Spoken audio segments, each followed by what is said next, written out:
महर्षि भृगु ने गुस्से में आकर भगवान विष्णु की छाती पर जोर से लात मार दी। छाती पर माता लक्ष्मी का वास होता है। इस अपमान से आहत होकर माता लक्ष्मी हमेशा के लिए वैकुंठ छोड़कर चली गईं और यहीं से शुरू होती है दुनिया के सबसे अमीर मंदिर तिरुपति बालाजी के बनने की कहानी। वैकुंठ छोड़ने के बाद माता लक्ष्मी सीधे पृथ्वी पर आ गईं। यहाँ दक्षिण में एक राजा थे, आकाश राजन। एक दिन जब राजा एक यज्ञ के लिए मिट्टी खोदने के लिए जमीन पर अपना कुदाल चलाते हैं, तभी जमीन फटती है और एक चमकता हुआ कमल का फूल बाहर आता है। उस फूल में एक नन्ही सी दिव्य बालिका थी। राजा ने उस बच्ची का नाम पद्मावती रखा और उसे अपनी राजकुमारी की तरह बड़े लार प्यार से पाला।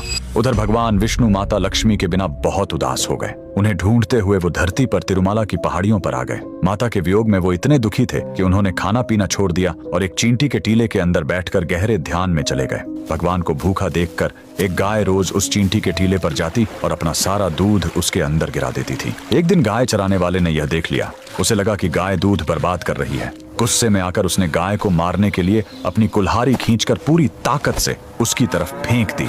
उस बेजुबान गाय को बचाने के लिए भगवान विष्णु तुरंत उस टीले से बाहर निकलकर सामने आ गए और कुल्हाड़ी का वह भयानक वार अपने सिर पर ले लिया। घाव बहुत गहरा था, सिर से खून बहने लगा और उस जगह के बाल हमेशा के लिए झड़ गए। भगवान को दर्द में देखकर वहां मौजूद उनकी एक परम भक्त नीला देवी से रहा नहीं गया। उन्होंने बिना एक पल सोचे तुरंत अपने सबसे सुंदर और घने बाल काटे और भगवान के घाव पर लगा दिए। बाल तुरंत प्रभु के सिर से झुर गए। उनका यह बलिदान देखकर भगवान ने नीला देवी को वरदान दिया, कलयुग में जो भी भक्त मेरे दर्शन करने आएगा और अपने बालों का दान करेगा, उसका सारा अहंकार और पाप नष्ट हो जाएगा।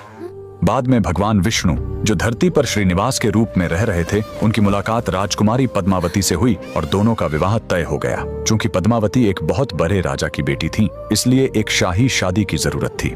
लेकिन प्रभु के पास धन नहीं था, इसलिए भगवान श्रीनिवास ने धन के देवता कुबेर से एक बहुत बड़ा कर्ज लिया। कुबेर ने शर्त रखी कि कल युग के अंत तक भगवान को यह कर्ज ब्याज समेत चुकाना होगा। आज भगवान तिरुपति बालाजी उसी कर्ज को चुका रहे हैं। मंदिर में भक्त जो करोड़ों का धन और सोना दान करते हैं, वो कुबेर का कर्ज चुकाने के लिए होता है, और जो महिलाएं और पुरुष अपना सिर मुंडवाते हैं, वो नीला देवी के बलिदान का सम्मान करने और अपना अहंकार भगवान के चरणों में छोड़ने के लिए ऐसा करते हैं। अगर आप भी भगवान बालाजी के भक्त हैं, कमेंट्स में लिखें गोविंदा गोविंदा।